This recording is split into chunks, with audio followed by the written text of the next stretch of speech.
Olá pessoal, sejam bem-vindos ao Pamogossó, o quadro do KyopoCast, onde conversamos com pessoas que possuem alguma relação com a Coreia, mas não pelo DNA. E hoje eu tô aqui com a Lígia Barbosa. E aí a primeira pergunta que eu faço, assim, porque eu faço uma pequena pesquisa com quem eu vou gravar. Diretora, documentarista, cineasta, qual que é o título, o cargo, assim? Você deve saber, né? A gente chama as pessoas pelo título dela, até para manter uma certa distância, não tanta intimidade e um tom de respeito, né? Obrigado, Lígia, por participar aqui com a gente. Obrigada pelo convite. Bastante feliz de estar aqui para compartilhar um pouco a minha história. Sim, na verdade eu entendo a sua pergunta, né? Na Coreia a gente não tem esse costume de chamar pelo nome e acho que nunca me fizeram essa pergunta antes. Não? Porque na Coreia, quando eu filmo lá, as pessoas me chamam de Lee. Porque Lígia é muito difícil falar por causa do G. Mas acho que mais diretora é mais fácil, porque documentarista fica muito longo, cineasta, não sei, acho que diretora às vezes fica mais fácil. Vamos lá, se por exemplo a gente pegasse assim, o gato é um felino, mamífero, e vai crescendo, qual que seria a ordem? Seria primeiro... O mais específico seria documentarista? Sim, porque você é formada em cinema. Tá. Então você quando você preenche os formulários de passaporte, qual a profissão, é cineasta. Tá. Aí você vem com uma especialização. A especialização é documentarista, a pessoa que se especializa em documentário e não em ficção, por exemplo. Mas diretora, eu posso ser diretora tanto de documentário quanto de ficção. Então, pode ser diretora ou pode ser documentarista, mas se você tiver aqui uma diretora de ficção, ela também pode ser diretora. Tá, mas você já dirigiu sem ser peças audiovisuais, sem ser documentário? Há Ficção. muito tempo para o Disney Channel, eu fazia uns slots de ficção e comédia e humor, assim. E sempre dirigindo? Não, eu comecei como estagiária de tudo. Tá. Então, lá pelos meus 19, 18 anos, eu era estagiária e, como a gente fala, que é sempre bom saber você começar varrendo estúdio. Então, eu varri estúdio e, dali para frente, eu fui estagiando nos vários departamentos, no figurino, na cenografia, na direção de arte, na produção de elenco, até que eu cheguei na assistência de direção, fui a estagiária na equipe de direção, até me tornar a primeira assistente de direção. Em publicidade, na época. E é onde está o dinheiro, né? Mas aqui tá onde estava, né? Não sei se ainda está, porque mudou bastante o cenário, mas tinha bastante dinheiro na época. Então, eu virei assistente de direção durante muitos anos. Depois, freelancer também, trabalhando com muita produção internacional, porque eu falava bem inglês. E depois de um tempo o mercado começa a cobrar de você. Você não vai começar a dirigir? E aí eu falava, tá bom, eu vou começar a dirigir, mas eu não sei se é isso que eu quero fazer, porque eu sentava na mesa com um cliente para vender sabão em pó, para vender shampoo, e aquilo me irritava de uma tal forma. A conduta da busca pela comunicação daquele produto não tinha a ver comigo, assim, eu não conseguia entrar na viagem deles. Então eu dirigi algumas coisas de publicidade para Alma Chips, para L'Oréal, tal. Mas logo saí, fui embora, fui para os Estados Unidos estudar e quando voltei aí entrei já em cinema, fui assistente em direção de longa-metragem, depois fui chamada para dirigir um programa na MTV. Os estágios foi após fazer já uma faculdade, o primeiro estudo foi lá fora, você estudou aqui no Brasil antes também. Então, quando a gente está naquela idade de preencher lá o que a gente vai pensar no vestibular, a gente pensa muito no glamour da profissão, né? A gente é muito novo, sem conhecimento algum, e a gente tem que escolher uma profissão, então a gente escolhe lá o que vai ser, e a gente pensa obviamente no glamour. Então quando você põe lá cinema, já pensando em ser uma cineasta, uma diretora, na época do vestibular. Não, sabe por quê, Alex? Eu tinha 17 para 18, morava no Rio de Janeiro, sou carioca, a gente escolhia comunicação social, e eu passei para Gama Filho, lá no Rio, na zona norte do Rio. Na comunicação social, você opta por jornalismo, publicidade, rádio e TV. Não tinha cinema no Rio de Janeiro, só em Niterói. E eu ia, então, fazer comunicação social e depois publicidade. Tanto que o meu primeiro estágio foi numa agência de publicidade, logo no primeiro ano de faculdade, porque meu pai exigia que eu já entrasse para fazer estágio. E foi lá que, participando de uma filmagem de publicidade, a diretora de arte estava atrasada com o cenário, e eu lá, né, aquela estagiária que fica sentada na cadeira sem poder fazer nada, porque veio da agência, né? E estava a equipe toda ali da produção.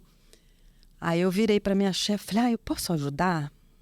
Falou, pode, você não está fazendo nada, né? Ajuda, quem sabe acelera lá o cenário para ficar pronto, porque está atrasada a filmagem. Aí eu regacei minhas mangas, entrei no cenário e comecei a bater coisa, a varrer o estúdio, dobrar as roupas que tinham que botar no cenário.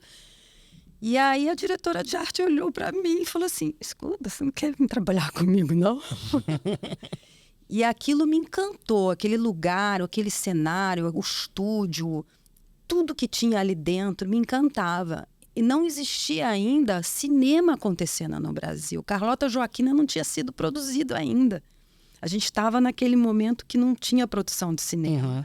Não existiam escritórios internacionais no Brasil como National Geographic, Discovery, HBO, Netflix. Não tinha nada disso. Então eu não tinha isso. O glamour, o brilho que veio para mim nos meus olhos, no meu coração, foi aquele lugar, aquelas pessoas, aquela forma de trabalhar. Não foi uma peça finalizada. Não. Foi a bagunça da cozinha. Foi. Não foi o prato na mesa. Não. Foi. Entendi. Foi ali. E aí, quando você vai para os Estados Unidos, já tem um pouco mais de norte, já sabendo que eu tô indo lá para estudar isso porque eu quero voltar para fazer isso. Já foi uma coisa mais decidida. Sim, quando eu vou para os Estados Unidos, já estou com 26 anos. Então, eu já tinha trabalhado bastante em publicidade, onde eu aprendi muito, porque é onde tinha o dinheiro, como você falou, né? Então, a gente tinha acesso às melhores tecnologias de efeito especial, de som, de trilha, de tudo que você possa imaginar. Inclusive, mais do que eu tinha na própria faculdade. Minha faculdade não tinha muitos recursos, né? Porque eu saio do Rio de Janeiro depois do primeiro ano e vou fazer estágio em São Paulo, mudo minha faculdade para a FAAP e me formo em São Paulo. Então, os outros estágios foram todos em São Paulo. Fui contratada, comecei a trabalhar aqui. Então, quando eu chego nos Estados Unidos, eu vou fazer os cursos de extensão que a UCLA dava, que eram razoavelmente baratos. Então, eu tinha condições de pagar. Meu pai me ajudou com a hospedagem, onde eu dividi um apartamento com uma amiga. E aí, assim, eu escolhi cursos de extensão que me trariam ferramentas como diretora. Ali eu já sabia que eu queria dirigir, mas não era publicidade. E também não me sentia ainda pronta para ficção. As pessoas falavam, mas você vai fazer um curta? Todo diretor tem que fazer um curta. E eu falava, gente, mas não tem nenhuma história que me seduz assim. Demorou um tempo até eu descobrir que o que me seduzia eram as histórias reais, né? Eram as histórias verdadeiras. Né? Quase um fã no jornalismo também, então. Sim. E aí, esses cursos eram cursos mais técnicos, então? Eram habilidades técnicas que você vai fazendo, como se fossem oficinas, mais ou menos, para... Sim, são cursos de 3 meses, que se você fizer todo o programa, você ganha um diploma de bacharelado ou mestrado, agora eu não me lembro. Mas eu escolhi uns 4, 5, então você tinha, por exemplo, um que era só sobre sequências de ação. Como você filma uma explosão, uma perseguição, uma luta. Então eram aulas muito divertidas, né? De como que você filma 2 caras se batendo numa sala de aula. Como você filma uma perseguição de carro na rua. Como você filma uma explosão. Essa era uma das matérias. A outra era só sobre direção de atores. Então, técnicas muito rápidas, porque em Hollywood tempo é dinheiro. Então, você não pode ser aquele diretor que chega e bate um papo com o ator e vamos pensar. Não. Lá fala com o cara, a intenção da cena, o cara já está com o texto decorado, você tem que ser muito objetivo, muito certeiro para falar silêncio, câmera, ação e a cena acontecer. Eficiência. Então eram esses cursos. Aí depois tinha um que era análise de roteiro, outro análise de edição. Eram coisas bem amplas, assim, que pudessem agregar e me trazer ferramentas. Né? E não pintou uma vontade de ficar? Já estava assim, nunca pensou em não voltar. Era a ideia fazer o curso, aprender, trazer coisas que talvez as pessoas aqui não tinham acesso para aprender e usar aqui.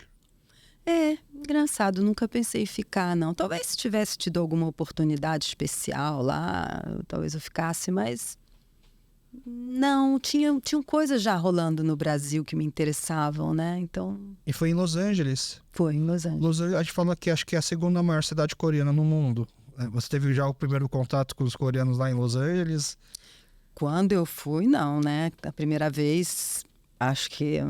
Não me lembro nem de ter visto algum coreano, mas depois sim. Depois eu fui lá para o Koreatown, recentemente quando eu fui a Los Angeles. Então, para quem está ouvindo a gente até agora, vamos pular alguns anos, algumas etapas aí e já explicar então para as pessoas que estão curiosas qual que é a sua conexão com a Coreia. A gente já teve bastante dicas aqui, tem a ver com documentários, tem a ver com cinemas, mas como que foi assim, a primeira vez que a Coreia do tipo assim veio como opção de conteúdo, como opção de produção? Você já estava interessado numa história e aí resolveu fazer e essa história já tinha a ver com a Coreia? Ou foi ao contrário, assim, jogaram a Coreia para você e deixa eu ver o que tem dentro da Coreia para poder pesquisar?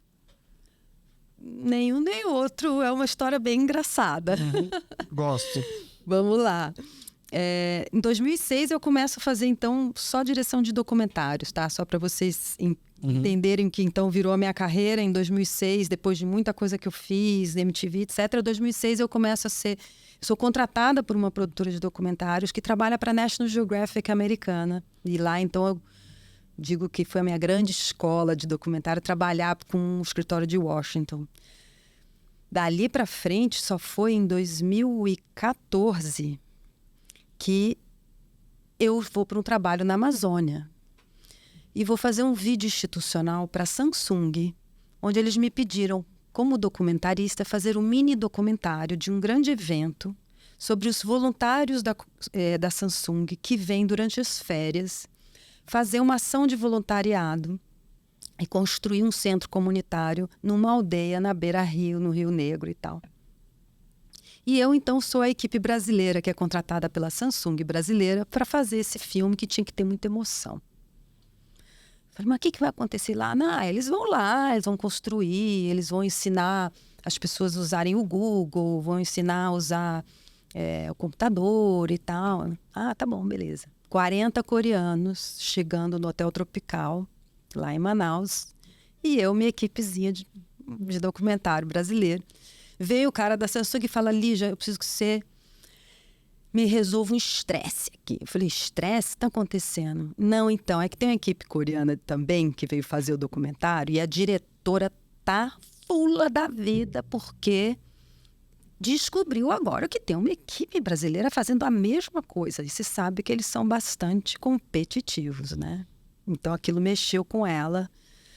Então, eu preciso que você fale com ela e ponha panos quentes para a coisa andar bem.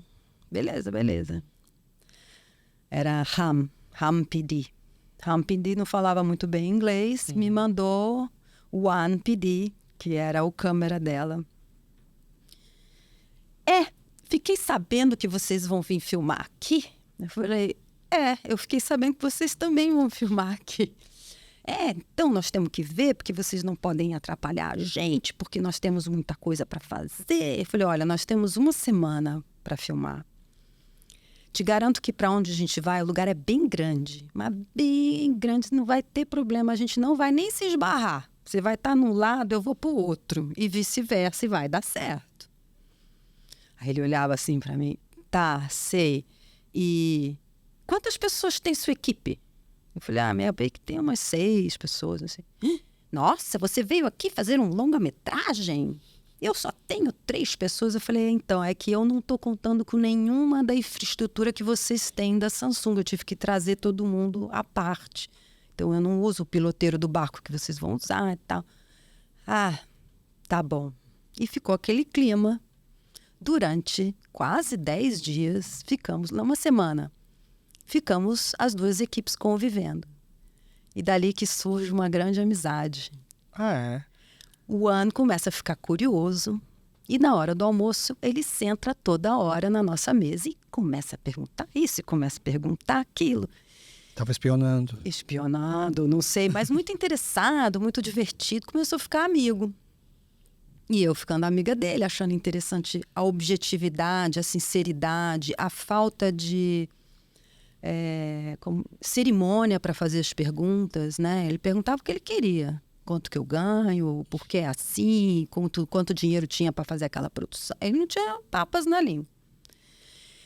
E eu sempre fui uma boa nadadora, eu gosto de nadar. O calor era muito grande, então toda hora, na hora do almoço, eu saía num cantinho, lá no canto da praia, assim, dava uma nadada e botava minha roupa por cima molhada mesmo, porque o calor era muito grande, e voltava a trabalhar. E ele começou a ficar de olho, né, que eu saía para nadar na hora do almoço, e um dia ele pede para vir nadar comigo. E aí virou uma cena cinematográfica, porque ninguém nadava, porque os coreanos estavam proibidos por uma questão de segurança. E foi feita uma competição entre eu e ele, de nado, até a metade do rio e volta. E ele foi muito gentil, assim, e eu também acho, a gente não fez uma competição de verdade. Acho que ele deixou você ganhar? Não, a gente foi junto. Tá. A gente teve Ninguém falou, mas aquilo aconteceu entre a gente entendeu que aquilo era um momento especial ali. E eu sabia que ele estava nadando num lugar que não era confortável para ele. Era um lugar perigoso ali. Tinha uma árvore no meio do rio, tem correnteza. Eu também não me sentia à vontade de deixá-lo, mesmo que eu nadasse mais rápido. Deixar para trás. E mesmo que ele nadasse mais rápido, ele também não se sentiu à vontade de passar na minha frente. Alguma coisa aconteceu ali, que nós fomos juntos e voltamos juntos. E isso lá selou uma grande amizade, assim, até hoje a gente se fala toda semana, assim, viramos grandes amigos, e daí que começa o meu trabalho com a Coreia, de produzir com a Coreia, né? Dali para frente ele começa a me pedir ajuda em alguns trabalhos no Brasil, e aí eu começo a ajudá-lo como produtor aqui, a gente começa a ter uma relação de confiança muito grande. Com o câmera, não com a diretora da outra equipe. Com ele, com ele. Câmera, Tá. Com a Han sempre ficou aquela coisa meio... Você viu o trabalho dela no final? Conseguiu assistir? Então, aí o final dessa história foi mais dramático ainda. O que aconteceu? A versão dela não foi aprovada. E a minha versão subiu para o site da Samsung Internacional. Nossa. E eu tinha pedido para eles me mandarem os drones, ela não me deu só um pouco. Ela não jogou limpo comigo. Mas quando ela me pediu algumas entrevistas no final, porque a versão dela não estava sendo aprovada, eu cedi tudo. Eu falei, Han, o que você quiser eu mando para você. Meu trabalho já foi feito, já foi entregue. Se você precisa de alguma coisa para resolver o seu problema, não tem problema. E aí eu mandei o que ela quis para ela. Mas quando eles te contrataram, não falaram que ia ter uma outra equipe. Você também descobriu naquele dia lá, Também. quase que ao mesmo tempo que a outra diretora. No mesmo tempo, Mas também te trouxe um pequeno incômodo em relação a isso? Ou é normal aqui no Brasil acontecer algo assim? Para mim é muito absurdo não ter duas equipes gravando no mesmo local, mesma história. A não ser que seja realmente para dois públicos totalmente diferentes. Vamos ter uma produtora coreana para gravar para o público coreano e uma produtora... Mas foi isso mesmo. Era essa a ideia original. Era essa a ideia. Então eu sabia que eles iam ter uma linguagem muito diferente da minha. E na sua equipe tinha intérpretes coreanos? Alguém? Porque já que era para gravar voluntários coreanos, eu imagino que talvez precisasse de alguém que fizesse essa ponte com os voluntários lá. A minha personagem principal ela era a líder da comunidade, então ela falava português. Dos voluntários, sim, eu entrevistei alguns. Sim, eu tinha um intérprete da agência, assim, que me ajudava, mas muito pouco, porque eu não... O foco ficou na comunidade. E talvez o foco tenha ficado nos voluntários. Exato, exato. E aí não foi aprovado. Não teve a emoção que teve a minha, né? Então eles pediram para reeditar o dela. Enfim, no final o dela não rolou. Ficou só a minha versão, valendo. Né? Aí essa amizade que surge, né? Esse parceiro de trabalho, é o que começa depois precisar de uma ajuda, uma consultoria, e depois começa a falar, tá tendo um job aqui, você não tá interessada em fazer? Foi mais ou menos assim? Foi assim que, na verdade, a gente começa a trabalhar juntos nesses pequenos freelancers para KBS que ele precisava e tal. E aí, em um determinado momento, ele me chama para Bolívia. Ele estava filmando na Bolívia. Ele falou, você não quer me visitar aqui? Aí o meu chefe está aqui, que ele trabalhava numa produtora. Vou. Tô aqui terminando de editar um trabalho e tal. E fui e conheci o Jin Hyuk Kim, que a gente chama de Jin. E o Jin é dono da Gonzaxo. E a gente passou alguns dias juntos ali na Bolívia. E eles são muito olho no olho, né? Muito confio em você, gostei de você. E foi mútuo. Eu também gostei dele. Ele falou, gostei muito de você, Lígia, a gente precisa trabalhar juntos algum dia. E o Jin, ele tem essa expertise com os editais da KCA, da Coca, etc. Mas esses editais coreanos, eles são muito diferentes dos editais aqui no Brasil. Até puxando um gancho, você comentou que quando você entra na faculdade, assim, não era essa nova onda do cinema que estava acontecendo ainda, né? E que foi muito impulsionado pelos editais, né? Pela Ancine, né? Uhum. E é uma forma de ajudar a produzir, né? Os editais da Coreia, eu já ouvi muita gente pleiteando editais na Coreia, não só para cinema, até para coisas, tradução, podcast, esse tipo de coisa.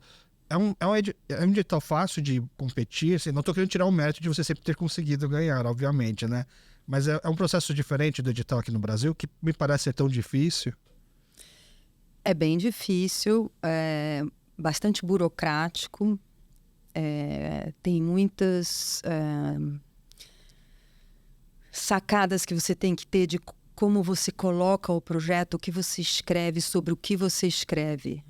O que eu aprendi ao longo desses anos é que o Jin, durante muitos anos, foi criando essa expertise de entrar nesses editais. A prestação de contas é muito rígida. A forma como você presta contas, que quando você está filmando, o tipo de recibo, os contratos, é tudo bem rígido para evitar qualquer tipo de corrupção ou desvio de dinheiro. Uhum. Então, é bastante competitivo.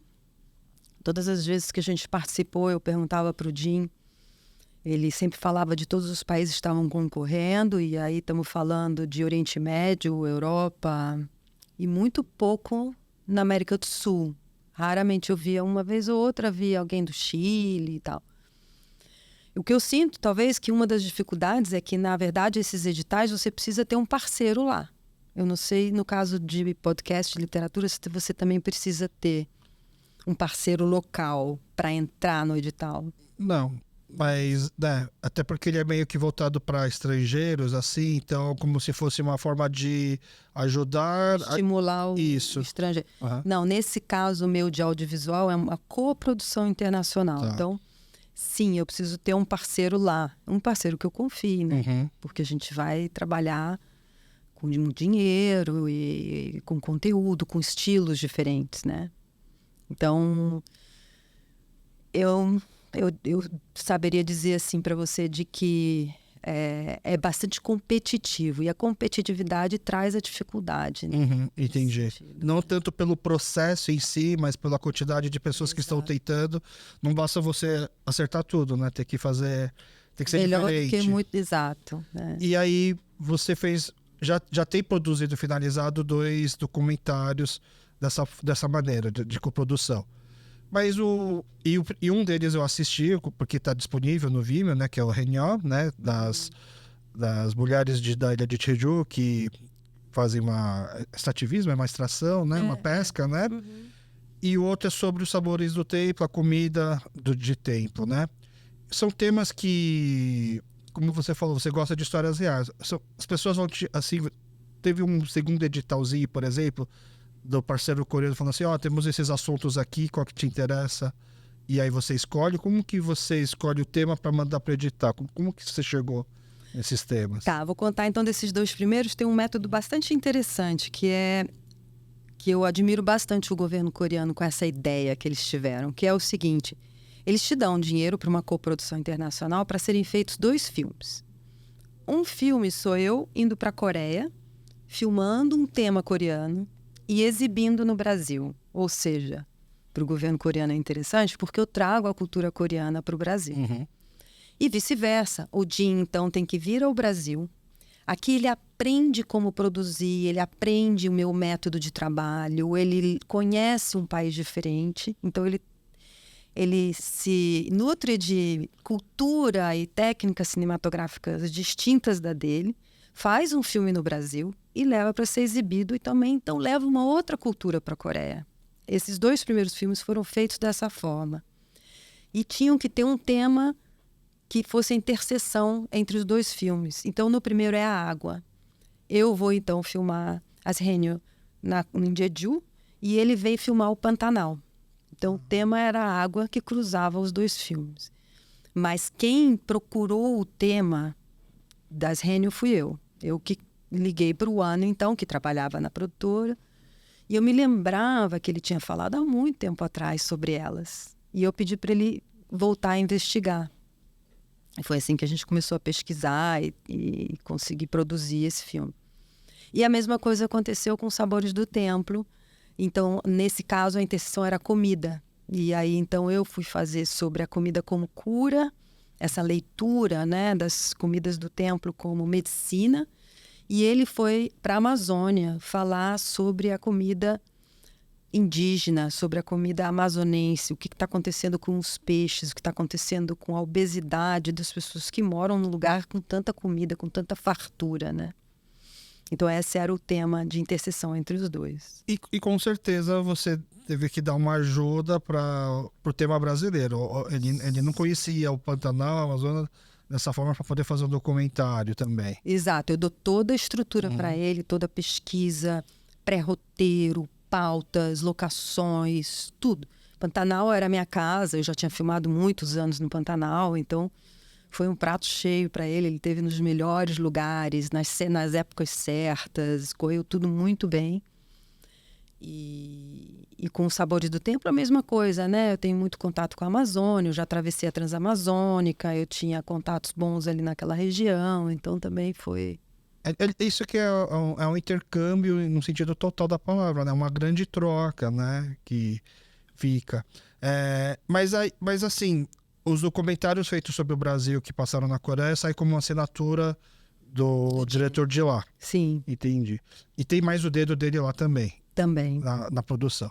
Mas aqui também chama a atenção que no documentário da Haenyeo passa a impressão de que é um documentário da National Geographic. Porque é a história de um fotógrafo marinho, né? É Luciano, né? Luciano, isso. E desde o começo foi pensado em fazer com o Luciano falando em primeira pessoa, com os relatos, com as reflexões dele e tal. Sim. Sempre, quando eu vou fazer um filme, eu tento pesquisar o que já foi feito sobre aquele assunto, né? E quando eu pesquisei os poucos documentários que tinham sobre ela, que tinham sido feitos na Coreia, eu achava tudo muito... apenas uma pequena explicação enciclopédica, sabe? Elas fazem isso, elas mergulham assim, elas pescam isso.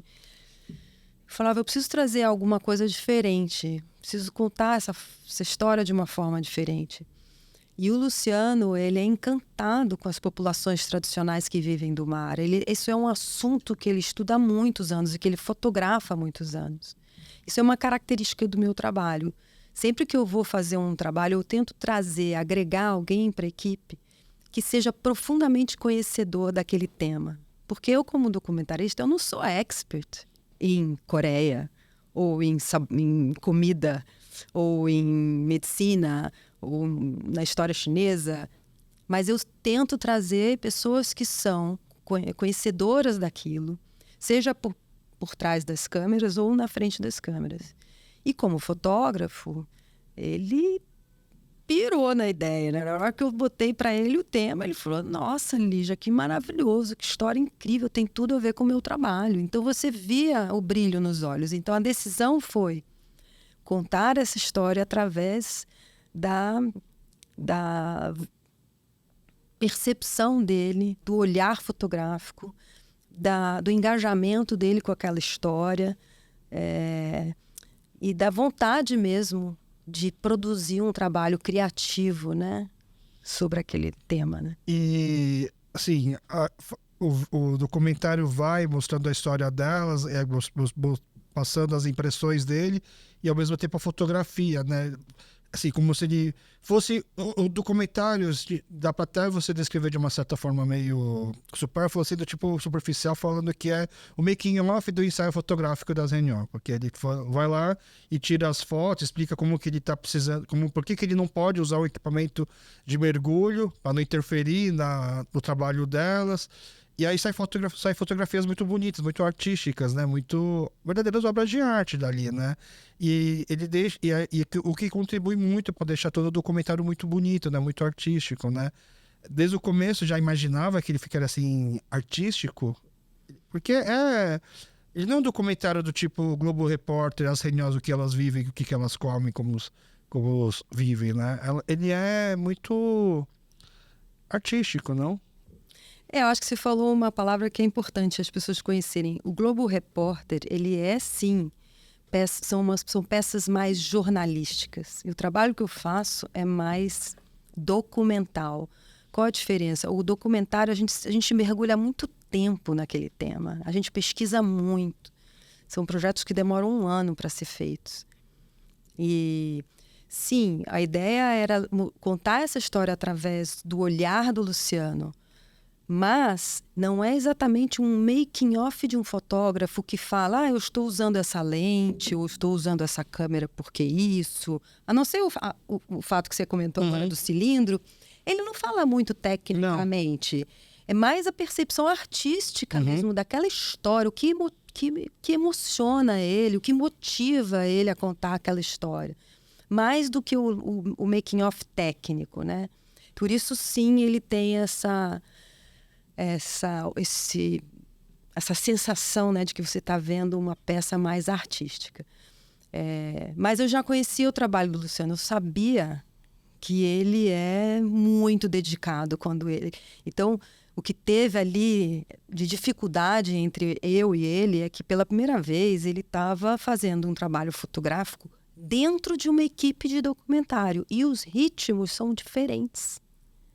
Os processos de trabalho são diferentes. Então, para a gente conseguir andar no mesmo ritmo, teve muito conflito ali, muita conversa, muito tentativas e erros para a gente conseguir chegar no ritmo que a gente precisava ter. Porque no documentário nada se repete. Tudo que eu filmo foi o que aconteceu ali na hora. Não tem tipo, olha, dá para você fazer de novo. Não tem essa. E a fotografia, a mesma coisa, ele tinha que estar lá na hora certa para fazer a foto, só que muitas vezes ele queria que aquilo acontecesse de novo porque ele sentia que ele podia fazer melhor e melhor. Mas quantas vezes ele vai conseguir pegar uma Renner pegando um polvo daquele tamanho que está no filme? Foram 2 vezes, em 1 mês, que ele teve essa oportunidade. É por isso até que tem aquele trecho no documentário que ele explica por que ele saiu correndo para conseguir tirar a foto delas andando na praia com a rocha atrás, né? O Feiga disse, eu já tinha imaginado essa cena, mas precisava correr para realmente conseguir tirar, nem sempre dá certo, ele até comenta assim, né? Eu fico imaginando se não foi mais ou menos esse tipo de coisa. E também tem uma parte que ele comenta que é assim, o tempo não tá bom para ir pro mar, né? E a gente vai ter que agora ver elas cantando num karaokê, por exemplo. Imagina um fotógrafo de mar, né? Tendo que ir lá junto. O que eu tô fazendo aqui, né? Podia estar no mar fazendo mais imagem, mais captação, né? Ele passava todos os dias no computador vendo a previsão do tempo, as nuvens. E ele entende bastante, né, de tempo, porque ele é navegador também. Então, ele olhava as frentes frias, a pressão do ar, a corrente, a lua, tudo, para ver quando que ia ter uma brecha de mar de novo para conseguir mergulhar, né?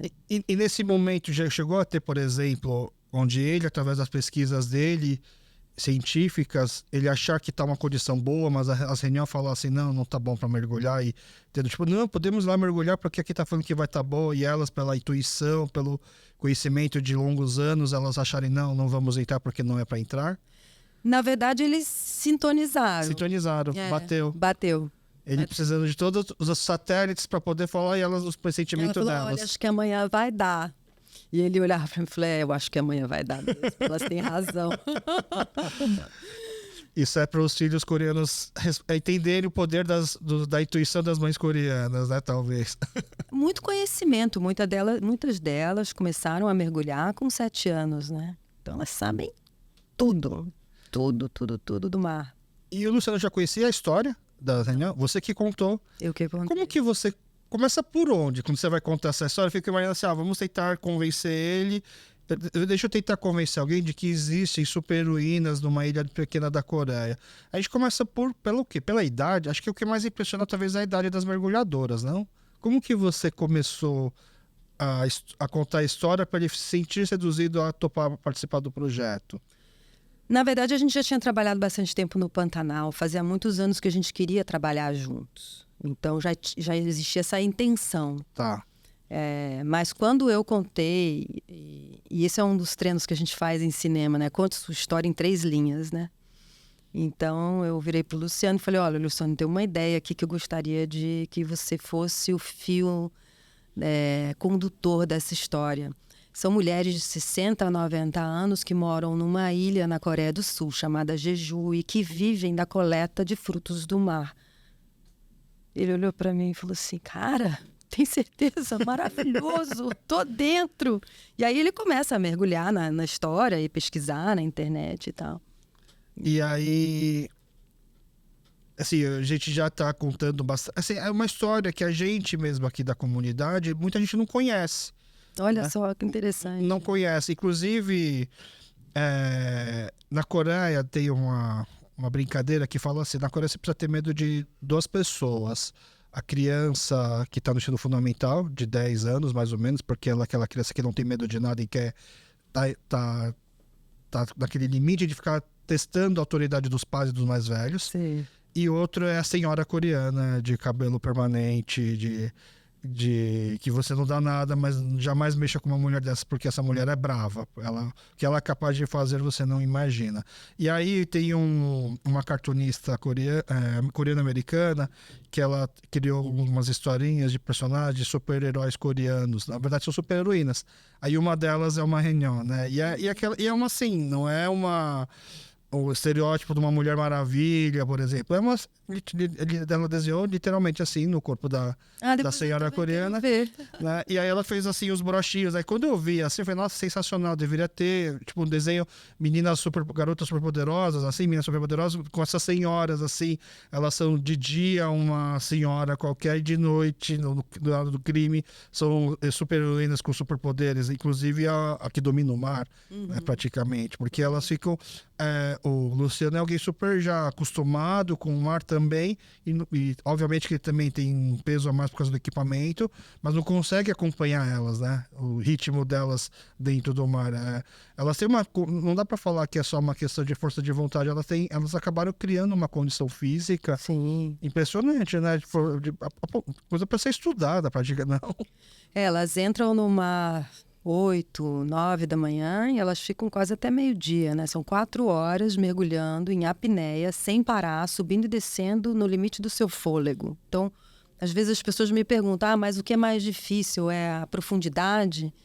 Falei, não é mais difícil a profundidade. A profundidade, dependendo dos skills, né? Que elas se dividem em várias categorias, A, B, C, né? Uhum. Tem umas que mergulham mais fundo, outras mais rasas. Mas o que eu achei que era o maior desafio ali era estar no mar durante 4 horas, sem nenhuma embarcação do lado. Porque teve uma que a gente foi de barco mesmo, a gente é jogado no meio do mar e fica lá. Mas elas ficam 4 horas subindo e descendo, coletando. Quanto mais rápido e mais tempo, mais sem pouco tempo de descanso elas têm, mais elas coletam. Então, mais elas ganham. Então, você entra num ritmo de meditação, de transe, de concentração. Porque você pensa, você mergulha, fica aquele monte de tempo sem respirar, pega, sobe, respira durante 4 horas. Isso é uma loucura. Elas nadam muito bem, muito bem. E ainda quando chegam na costa, elas têm pedras vulcânicas cheias de ouriço. E tem que tirar um saco de 80 quilos de dentro d'água. Não, e elas andando nas pedras também, né? Você deixa todo mundo pra trás, assim. Deixa todo mundo. Minha mãe tem mais de 70 anos e ela estava no Brasil no final do ano passado. Meus pais são aposentados na Coreia, né? E eles são super ativos lá, né? Eles fazem aula de ping-pong, fazem musculação. Sim. E aí eu moro perto de um parque, eu não consigo acompanhar o ritmo dela andando. Olha só. Assim, eu falo pra você, eu prefiro correr, né? Porque ela anda muito rápido a ponto de para eu conseguir acompanhar ela, Tem eu que dar um preciso trotinho, ir correndo, não posso ir andando, senão eu fico para trás. Olha só. Elas têm bastante energia, mas acho que a grande lição que eu levei ali delas foi que não adianta fazer nada rápido e mostrar que você é super hábil no mar. No mar você tem que ter paciência, esperar a onda certa para você sair dali, aquele costão rochoso. Como que você vai rolar aquele saco de 80 quilos? Você precisa sim contar com ajuda para tirar aquele saco de dentro d'água. Então existe muita sabedoria. E uma delas é ter paciência, ter calma, saber a hora certa para você fazer determinados movimentos no mar, né? Você falou que ficou mais ou menos um bom tempo estudando para chegar lá e já saber mais ou menos o que fazer. Muita coisa mudou chegando lá e começando a gravar de ideia, ou deu para ir de acordo com o que tinha sido estudado, planejado e programado? Não mudou muito, a não ser a virada do tempo, né? Que a gente teve que improvisar ali. Isso faz parte do documentário. Mas o One, que foi meu produtor de campo na época, ele foi antes para lá. Ele fez uma grande pesquisa. Ele estudou quais eram as atividades. Ele foi investigar qual seria o grupo que toparia ser filmado, porque elas são bastante reticentes à câmera. Elas já foram filmadas por equipes coreanas. Então tem muito grupo que não topa, que não quer. Às vezes tem grupos que pediam muito dinheiro, que a gente não tinha. E esse grupo de Samdari foi o grupo mais aberto e que deu boas-vindas e falou, vamos recebê-los, vamos ver como vai ser. Era a primeira experiência do grupo também? Também. E para mim foi muito difícil, sabe, Alex? Porque eu sabia que eu ia ter ali uma resistência. Mas o que eu queria contar era entrar na intimidade da vida delas, olhar esse olhar feminino da vida, né? Então, o que eu fiz? Além de estudar e fazer um pré-roteiro junto com o One, a gente tinha um pré-roteiro, eu liguei para minha mãe, que mora na montanha entre Rio de Janeiro e Espírito Santo, na Serra do Caparaó, e falei, mãe, eu estou indo para a Coreia visitar uma comunidade de mulheres. E eu sei que vocês têm um grupo de mulheres que faz tricô, crochê e tal. Eu queria levar um presente desse grupo de mulheres para esse outro grupo de mulheres. E ela então propôs para esse grupo criar pássaros da região em crochê. Em crochê? Em crochê. E elas fizeram vários passarinhos, viraram assim chaveirinhos, mas passarinhos da Mata Atlântica, daquela região do Brasil. E eu então botei na mala aqueles 20, 30 passarinhos e levei para elas. E esse foi o nosso primeiro encontro. Quando eu cheguei, elas estavam no abrigo, saindo do mar, já tinham trocado de roupa e tal. E eu sentei para me apresentar e contei que eu tinha pedido para minha mãe, para uma comunidade de mulheres que viviam numa montanha no Brasil, preparar aquele presente para elas. E aquilo ali acho que foi um grande quebra-gelo, assim, sabe? A gente começou a dialogar de uma forma muito divertida e brincar, e elas perguntando como era minha mãe, como era o Brasil. Juravam que eu tinha feito permanente, o cabelo virou um assunto. E eu falava, não, meu cabelo é natural, elas ficavam no meu cabelo. E falava, não é possível. E dali pra frente, acho que eu fiquei uns 2 ou 3 dias saindo com elas, mergulhava com elas, sem filmar. Chegou a nadar com elas? Todas as vezes que elas entravam no mar, eu ficava com elas o tempo que elas estavam no mar, eu ficava junto, né? Não mergulhando no mesmo ritmo, obviamente. Dá pra falar que é uma cooperativa?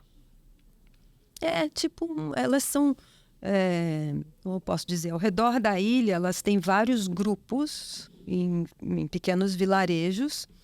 E cada grupo desse tem uma chefa, uma capitã, que se reporta ao chefe de pesca. Geralmente eles têm uma associação de pesca, normalmente são homens, e que então esses dois chefes conversam. E elas recebem a demanda, né? Então, se o Japão quer comprar, quanto quer comprar, e aquilo então se define as cotas do que quanto que dá para pescar para ser vendido, principalmente para o Japão. E você já tinha ido para a Coreia antes? Não, foi Primeira vez. esse documentário e foi logo para ficou um tempo em Seul antes de ir para Jeju 24 horas. e já foi direto. Já fui direto para Jeju. É o lugar assim, se eu ganhasse na Mega Sena, você pode escolher onde você quer morar e se aposentar seria o lugar que eu iria. Nossa, você já foi? Já. Muito legal, né? E a comida também, ela é muito famosa pela comida também, né? Tudo, assim, na Coreia, você quer vender alguma comida mais cara, você fala que é de Jeju. Pode ser. Ah, é? Até a carne de porco. Olha só. A Coreia consome muito porco, né? O melhor porco é o porco preto da ilha de Jeju. A melhor mexerica de Jeju. Nossa, aquela mexerica. Gente, que delícia, sem caroço. Né? Muito bom. E a gente fica caçando coisas parecidas aqui que remete, né? Então, por exemplo, eu gosto muito de gastronomia, né? E no Brasil começou a ter uma onda do porco duroc, né? Que é um porco mais caro, não sei o quê. Aí você vai ver a imagem do porco duroc, ele é um porco preto, né? E aí você pensa, deve ser bom porque é parecido com um porco de Jeju, é o que a gente pensa, né? É um lugar que eu gostaria muito de ir. E ao mesmo tempo, é quase que é relacionado com o seu segundo documentário, que é sobre o tempo, que tem a ver com comida, mas é uma outra pegada de comida, porque é uma comida mais... vegetariana, né? além de ser vegetariana, mais leve e menos temperada também, né? Ou, se eu não me engano, eles não se usa nem alho, eu acho, nas comidas de templo, né? Cebolinha, Só que tem muitas coisas relacionadas entre o primeiro e o segundo documentário que eu fiquei na dúvida, que eu nem assisti o segundo, só vi os trailers, né? Depois eu te mando pra você ver. Que eu fiquei na dúvida se foram de propósito ou não, né? Porque na primeira, apesar de ser um extrativismo animal, assim, de pegar frutos do mar e tal, diversas vezes elas acabam falando do cuidado que elas têm de não pegar demais. E de não, por exemplo, pegou um fruto do mar que está pequeno, jogar de volta para o mar para esperar ele crescer, para ter esse cuidado com um certo equilíbrio ambiental, assim. E alguma coisa também relacionada com a comida do tempo, né? Essa questão de...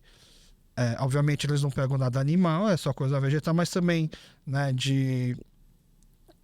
a maneira que você usa a natureza para tirar dela, mesmo sendo vegetais, eles não vão plantando um monte de soja e tirando tudo que é mato. Eles vão plantando até meio que ao redor dentro da floresta, até onde eu aprendi, né? Sobre o problema do tempo. É uma ligação proposital, é coincidência entre esse assunto estar nesses dois, por exemplo? Não tem nenhuma ligação. Na verdade, o que a gente buscou era aquela conexão que eu te contei, que eu tinha que fazer um documentário sobre comida. Né? Aqui e ali. E eu trabalho sempre com o Rafa Siri, né, que é o meu pesquisador, assistente, roteirista, produtor. E a gente sempre...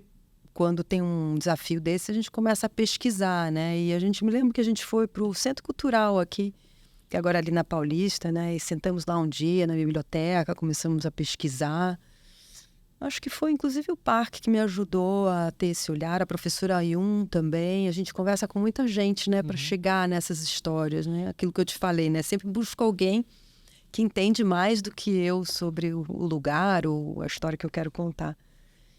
Foi aí que eu recebi umas revistas, que eu vi umas revistas no Centro Cultural dessas monjas. Esse meu trabalho foi meio que paralelo àquele episódio da Netflix que eles fizeram. Da John Con, do Chef's Table. Exatamente. E aí, na verdade, eu descobri que existia muito mais por trás daquela história, né? E que existiam outras monjas e que tinham esse olhar do alimento como medicinal, que tinham... E essas 3 personagens que eu escolhi, todas as 3 tiveram um episódio de cura pessoal com a alimentação. Então eu tinha ali esse objetivo de mostrar como que elas usaram o alimento, inclusive uma com problema de cirrose hepática, quase morreu. Depois virou conseguiu um cargo bem importante na área de agricultura e alimentos no Ministério de Agricultura da Coreia. Então eu tinha essa história para contar e, de fato, como você falou, elas têm esse olhar para a alimentação muito conectada com a natureza. Então, a época dos alimentos, né? Não comer alimentos fora da época, porque o alimento que está na época ele é muito mais forte, tem muito mais vitamina, tem menos agrotóxicos que fazem com que ele cresça, né? Elas falam muito dessa preocupação que elas têm do mundo, tá acabando com a natureza, é como se uma delas fala, vocês estão ao cortar e devastar as florestas, é como se a gente estivesse cortando os próprios braços.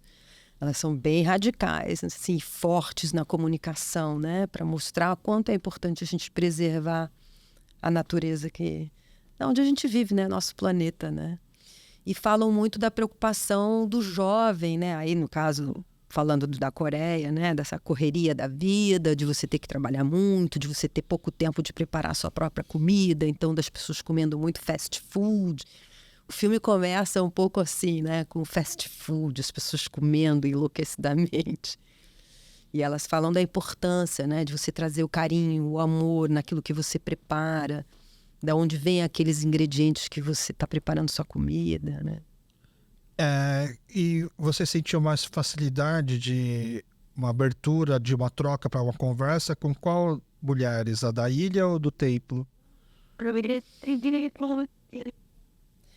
Sei, Alex, acho que o An, que é esse produtor, ele fala que acho que essa é uma dos grandes assets, ou de um dos grandes talentos que eu tenho, que é da minha simplicidade, da minha humildade, ao chegar às pessoas, faz com que a gente tenha uma abertura muito rápida. Então, eu posso te dizer que, tanto com uma quanto com a outra, a gente teve uma ligação tão forte, mas tão forte, que nossa, tinha uma que não queria que eu fosse embora, me segurava. Assim, eu indo para o aeroporto, ela me segurando, você não vai embora. Então foi muito boa a conexão que eu tive com as duas, não tive dificuldade. Inclusive, no caso das Rênios, no final elas fizeram um grande almoço para a equipe. E eu me lembro que a gente trouxe uma gratificação em dinheiro para elas. E eu dei para a capitã entrou, contou o dinheiro para ver quanto que tinha e tudo, voltou, falou com todas as Rênios, falou, olha, ali já trouxe uma gratificação para todas nós, então eu vou juntar uma parte desse dinheiro para nossas férias e a outra parte eu vou dar aqui agora para cada uma comprar o que vocês quiserem e tal. Eu fiz isso na minha festa super bonitinho. Aí ela entrou de novo e ela veio com um presente para mim. E ela falou, olha, isso é para você. Nossa, foi emocionante, Alex. Ela abriu, era o primeiro óculos que ela usou para nadar na vida. De vidro, de ferrinho, com um barbantinho no meio, com um vidrinho quebrado. Ela falou, olha, isso eu quero que você guarde para mim. Eu fiquei tão emocionada, comecei a chorar, abracei ela. Aí eu tinha um colarzinho que era o símbolo da feminilidade. E aí eu tirei esse colar e dei para ela na hora. E a gente se abraçou. E depois disso eu já voltei várias vezes para visitá-las. Foi emocionante. Até me emocionei agora. Sabe quando a gente ouve assim, por exemplo, que a Coreia é um país muito machista, né? E aqui no Brasil, a comunidade coreana no Brasil, ela 90%, 100% do sucesso dela é por conta da força do trabalho da mulher, porque a gente trabalha no ramo de vestuário, a gente trabalha com moda feminina, então a mão da mulher e a sabedoria dela para liderar as confecções foi muito importante para o sucesso e da estabilidade da comunidade aqui. E aí muitas vezes eu fico assim num conflito, né, de como que um país que tem mulheres tão fortes, grupos tão fortes assim, pode ser tão machista em termos até de lei, né? Tem muitas leis que são muito antigas, muito machistas assim na Coreia. E aí eu, conversando com a minha mãe, né, perguntando assim, não que eu jogasse alguma conversa assim, um debate muito explícito, mas tentando pescar para ver se havia algum senso de feminismo, uma questão assim, né? Porque a minha mãe também me criou de uma forma um homem tem que ser assim, assim, assado, né? Assim, querendo me criar um bom filho, mas você vê alguma coisa assim de estrutural, né? Do papel de um homem e o papel de uma mulher. Mas a gente vendo assim uma comunidade de mulheres que vivem do mergulho lá na Coreia, você imagina que deve ser, nossa, deve ser um grupo que deve ter essa questão que você falou até desse colar seu, muito bem forte, marcada, identificada assim em relação a somos mulheres, precisamos estar juntas, ou pertencimento, identidade, assim. Dá pra falar que tem isso? É uma coisa assim, então não tem tempo pra pensar, é natural, é uma sobrevivência, então elas trabalham juntas, vivem juntas e se protegem, mas assim, sem ter muita teoria por trás, sabe? Mais coisas do dia a dia da vivência. Dá pra entender mais ou menos? Você está falando de uma cultura que tem mais de 400 anos, né? Então isso foi construído ao longo de centenas de anos ali. E foi construído para a sobrevivência, né?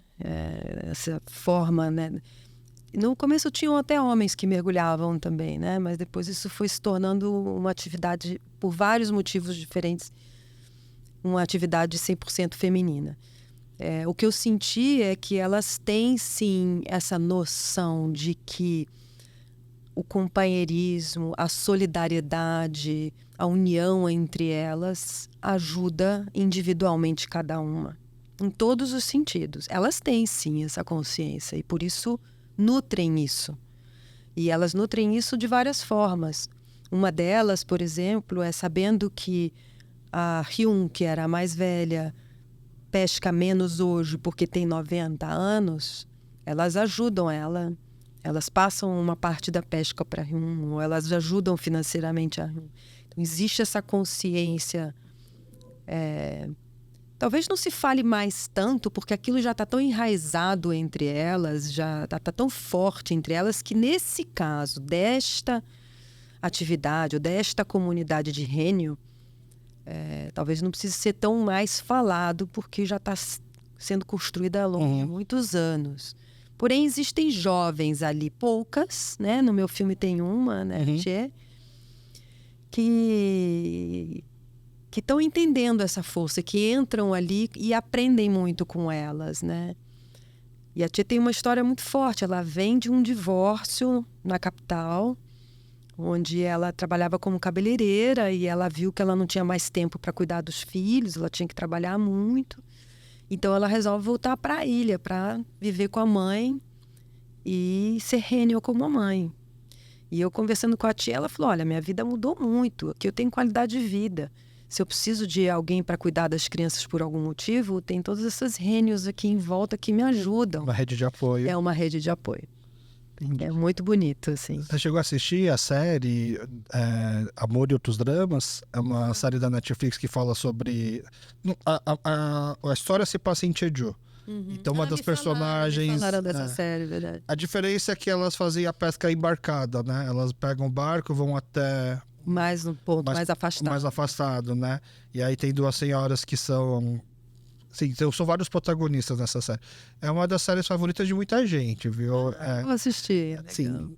Tem paciência para séries coreanas, românticas, os K-dramas que estão fazendo sucesso?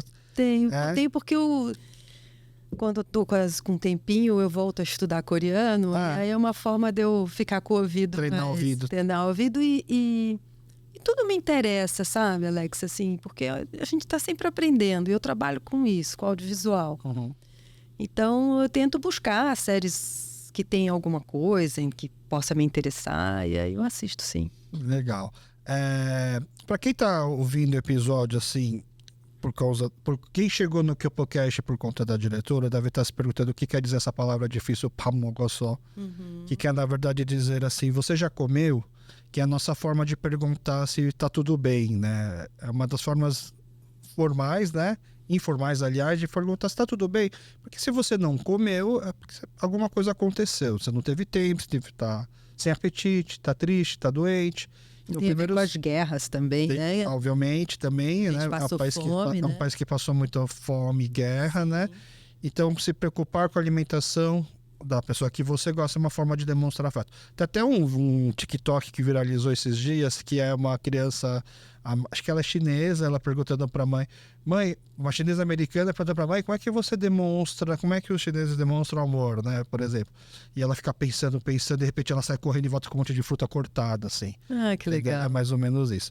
E aí, o quadro do programa esse quadro chama Pamogossó, perguntando se você está tudo bem. E não adianta até me perguntar se você já comeu alguma coisa e você vem me falar assim, não, eu não comi nada e, poxa, que pena, a gente tem que gravar e aguenta aí, né? Por isso que a gente tem o apoio, né, do Otugi, que é o maior mercado importador de comida e bebida coreanas aqui do Brasil, e ele traz, assim, um monte de coisas assim pra gente compor cenário e também poder degustar e aproveitar e explicar, e poder explicar também pro pessoal que está assistindo alguma comida um pouco diferente. Quando você estava lá na Coreia, tem alguma comida que você falou assim, nossa, você não sabia que se come isso, não sabia que... Alguma coisa que chamou a atenção? Muito. Qual? Não sei se eu vou conseguir pronunciar direito. Hongo. Uma a raia fermentada. No xixi? Você chegou a experimentar? Muito! É muito forte o gosto. Nossa! Tem um livro que chama Impossible Korea, que foi um dos livros que eu li sobre a história coreana, a cultura e tal. Ele fala que se você comer o hongo, você já pode tirar o passaporte coreano. Porque nem todo coreano consegue comer. E eu falo agora, muito coreano vai ter passaporte cancelado agora. Vai. Pensa na... Você consegue lembrar do cheiro da amônia? Amônia. Aquele cheiro forte. É como se você estivesse comendo assim, tomando xícaras e xícaras de amônia. Muito forte, mas muito forte. Em Jeju come também, assim? Não é um prato típico de Jeju, eu acho, né? Não foi nesse filme que eu comi. Eu comi quando eu fiz o Sabores do Templo. Eu tava viajando, a gente passou por uma cidade, e aí era a cidade do Hongo. E aí a gente parou pra fazer um menu degustação. Mas você já sabia o que era o prato antes de chegar na sua frente, não? Não, só sabia que era enguia, raia fermentada. Conseguiu comer? Eu acho que acho que eu desenvolvi essa técnica como documentarista que tudo tem que experimentar, tudo tem que comer, tem que ver, mas foi bem difícil. Tá. Eu fiquei vermelha. E eles perguntando, tá bom, eu... um pouco forte, né? Fica parece que tem gases na boca quando você come, né? Não é só um gosto, assim. Parece que o ar da boca é tudo preenchido, né? Você respira aquilo, nossa, é muito forte. Eu não gosto, eu já comi. Se tiver na mesa, e assim, por educação eu comeria, mas não é uma coisa que eu procuraria. Eu também não, Alex. E as algas? Adoro. Aqui a gente conhece por conta do sushi, né? A alga. E a gente sabe que ela é um ótimo material para você enrolar o arroz, né? Mas na Coreia a alga muitas vezes é protagonista assim, dos pratos. A gente usa algas de diversas formas. Inclusive do seu lado direito ali tem um copo. Esse é uma sopa de alga também. Eu adoro alga. Essa sopa de alga, né? Que a gente chama de miyoku. É a sopa. O aipab é o arroz. Né? É uma sopa que a pessoa precisa. Que uma mulher grávida, e depois que ela tem o filho, no puerpério, ela fica meses só comendo isso, praticamente, porque na Coreia acredita-se que é o melhor alimento para ajudar a recuperar de cirurgias, de muito sangramento, e também tem muitos nutrientes que ajudam também a fortalecer o leite também. Isso é uma forma de consumir. Isso aqui, que alga que é uma daquelas grandes, né? É uma alga desidratada, né? E aí depois eles colocam na água para ela voltar a ter forma. Isso aqui o meu filho adora. Então, até as crianças, né? A primeira sopa que eles costumam comer é essa sopa daí. Uma outra forma também que se consome muito alga, e eu tô puxando daqui a alga por causa das reuniões, por causa do mar, né? Elas coletam alga também. Sim. Uma época que elas coletam. É o snack, esse daqui já ficou popular, delícia, né? Que é a alga frita e salgadinha, né? E tem até um episódio, assim, pra mim o meu ídolo, minha referência é o David Chang, né? Sim, sei que hoje ele é apresentador, né? Mas dono de restaurante nos Estados Unidos. Ele tem um vídeo que ele fala assim, se eu pudesse voltar no tempo e falar pro David Chang, eu mais jovem, uma dica do tipo assim, invista nisso daqui que os americanos vão amar, vão adorar. E aí virou hoje é um salgadinho que o pessoal acha super saudável, nutritivo, apesar de ele ser mais salgadinho, né? Tem Mais de sal. um pouco mais de sal, mas nem se compara também com um salgadinho qualquer por aí. Claro. Elas têm, inclusive, 2 tipos de alga que elas pegam. A mioc e a...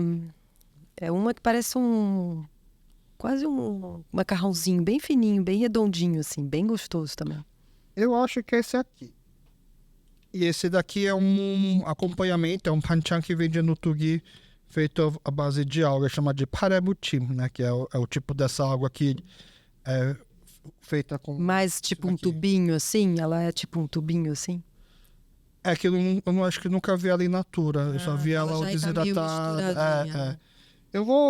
A gente vai terminando essa nossa segunda parte da conversa. Eu vou deixar aqui aberto algumas coisas pra gente ir pesquisando. Enquanto vai terminando de conversar, a gente vai estar agora no assunto das comidas, tá? Tá bom. Então a gente tá aqui agora com 2 aperitivos, né? Isso daqui é o kim, a folha sequinha, que dá pra comer direto e também... a gente come muito isso com arroz, né? A gente enrola ele no arroz fresquinho. Sim. Isso daqui é o que salva a vida de qualquer mãe. Os pais coreanos precisam viajar para algum lugar e o filho ainda não está acostumado com comidas muito diferentes. A gente sempre leva isso daqui para garantir que pelo menos arroz e alguma coisa mais nutritiva ele vai comer junto. Legal. Isso daqui é um panchan, um acompanhamento que vende no Tugi, que é a base de alga temperada, levemente apimentada, com a base de shoyu e um pouco de óleo de gergelim. E que também, assim, eu sou fanático por arroz. Eu consigo comer só arroz. Eu posso ficar o dia inteiro comendo pizza, hambúrguer, mas se eu não comer o arroz parece que eu não tive minha refeição completa, né? E só o arroz, isso daqui também já é uma delícia. Delícia, né? E pode experimentar, Alex? Pode, por favor. Vamos experimentar, então.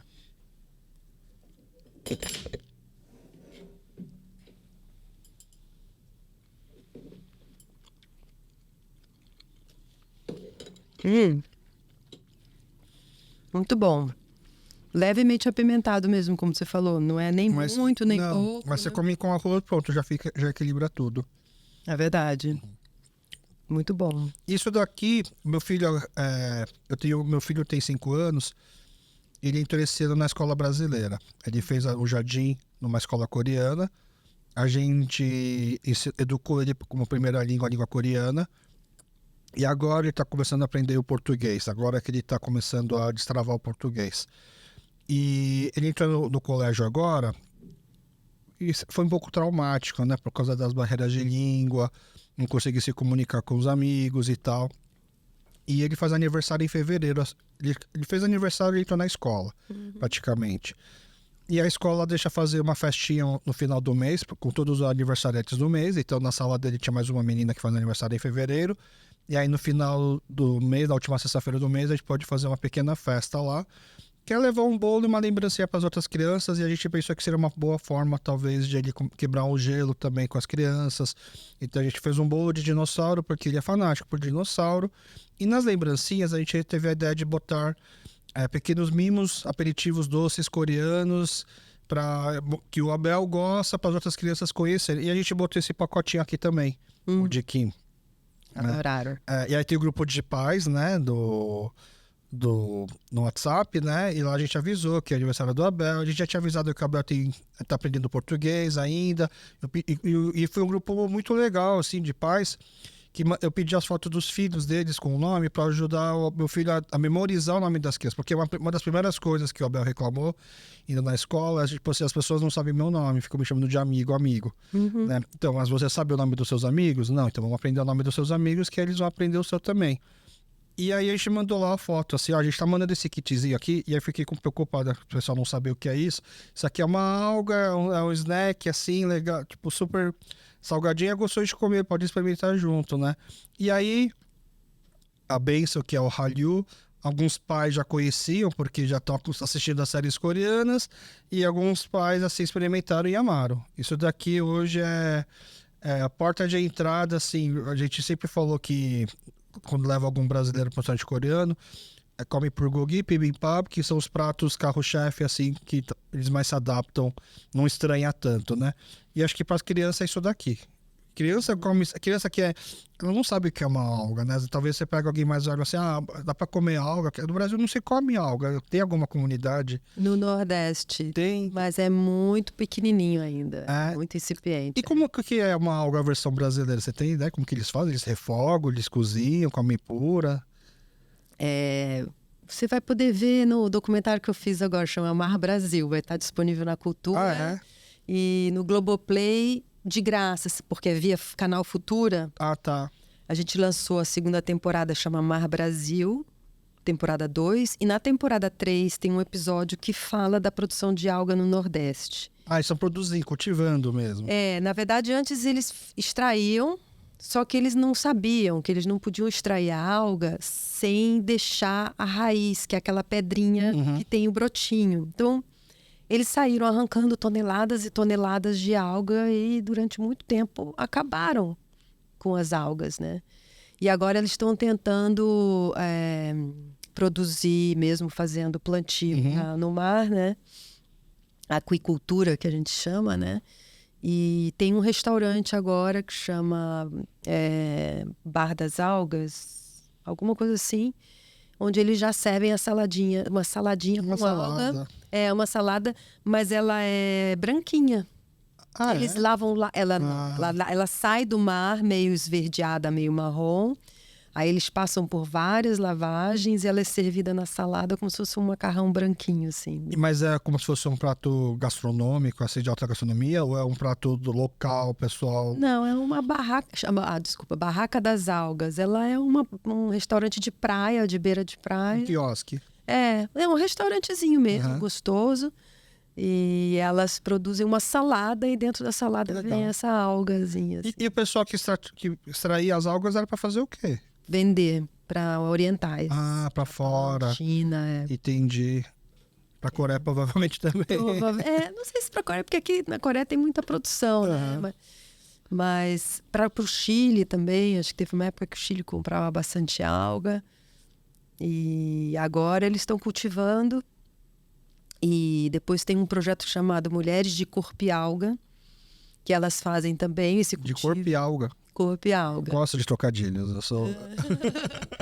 E elas produzem também... Aí elas, para ganhar um dinheiro melhor do que só vender a alga, elas começaram a beneficiar a alga. Então elas aprenderam a tirar o colágeno, fazer gelatina, fazer shampoo, fazer sabonete. Isso tudo tá nesse episódio que ainda vai estrear. Tem previsão? Breve, deve ser mês que vem já, assim. Legal. Quer dizer, a segunda temporada já tá no ar, Mar Brasil, pelo Globoplay, mas é como eu te falei, se só entra com seu e-mail lá, você pode assistir de graça. E aí a terceira temporada, acho que daqui a um mês. E já tem um próximo edital em mente? Lá na Coreia? Já tá algum projeto encaminhado? Curiosamente, eu recebi um e-mail do Jim hoje de manhã. E, inclusive, foi meu diretor de fotografia, que respondeu ele, o Macá, que a gente também sempre trabalha juntos. Ele fez a fotografia de todos esses filmes. O Jim me disse que os documentários estão caindo um pouco, a demanda lá, mas que ele pretende, sim, aplicar agora um documentário sobre tango. Ele queria saber se eu quero entrar. Estou pensando ainda se eu consigo realmente colaborar com ele com alguma coisa diferente. Mas a gente tem 2 produções que ainda estão em pós-produção, que a gente fez, né?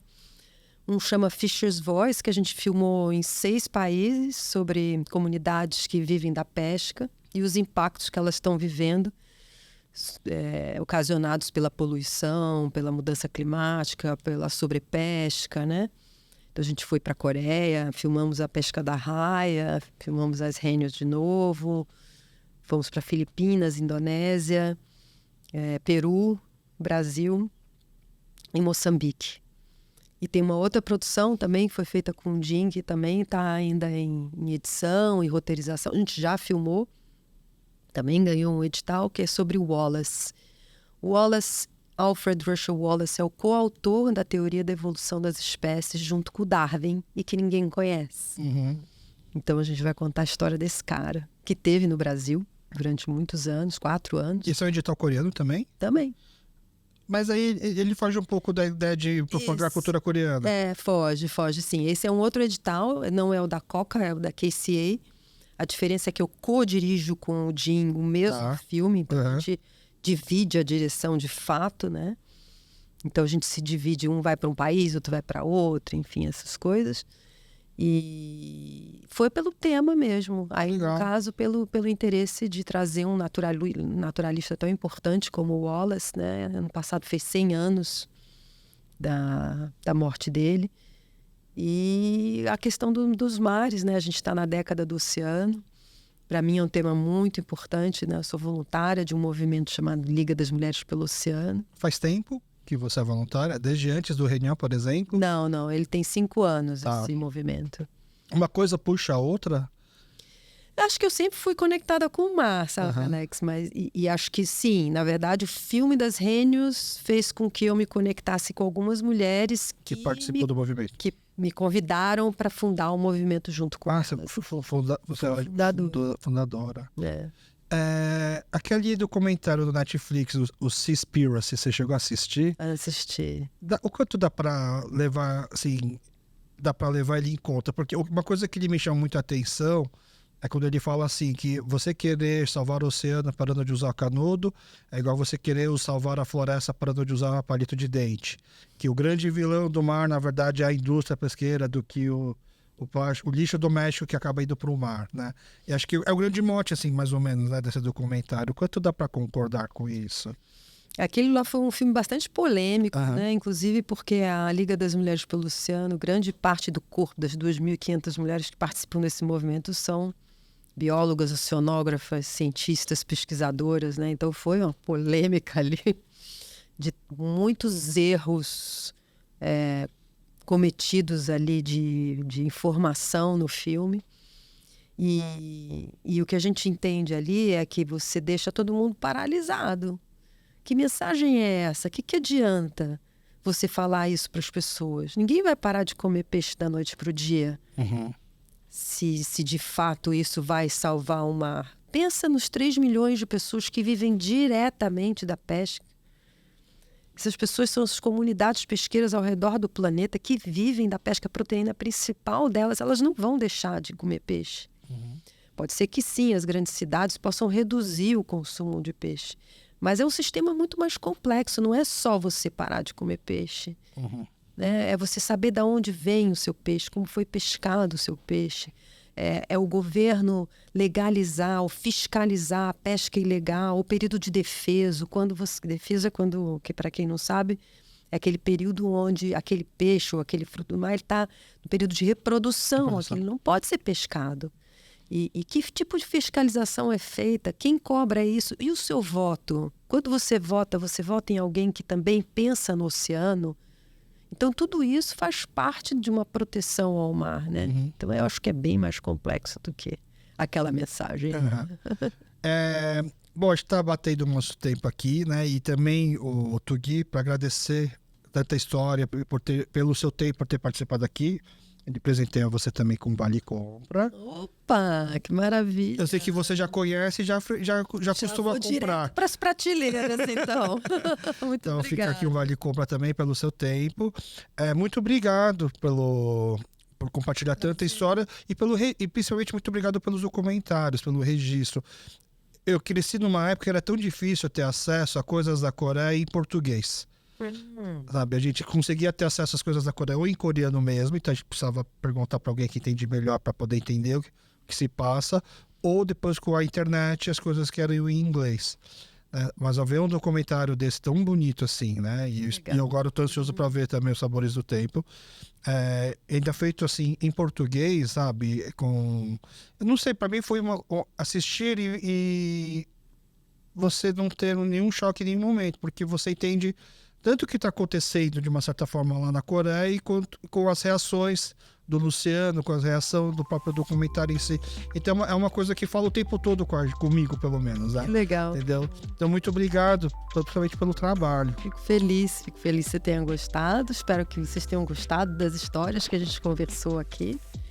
E é um prazer Sempre que a gente tiver novidades, a gente passa por aqui para contar um pouquinho mais. Por favor. E muito obrigado para você que ficou aqui com a gente até o final. Nos encontramos no próximo programa. Valeu!